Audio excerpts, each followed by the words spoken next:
আই আমি ইমান ৰাতি ধান বান্ধিম? আইজনীৰ কেঁচা টোপনি ভাঙিলো নেকি?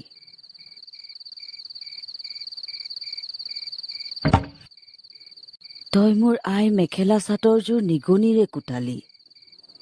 ইয়াৰ দাম তই ভৰিব লাগিব। বহ।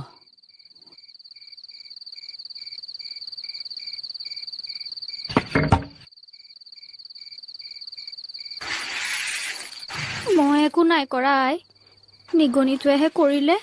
আৰু কথা নকবি। তই ভালকৈ জানিছিলি চপাটোতে নিগনিটো আছিল। তই ভাবিছিলি মাহী আইক এইবাৰ এসেকা দিব পাৰিম। মোৰ আই মেখেলা চাদৰযোৰ তই নিগনিৰে কুটালি। নাই নহয় আই।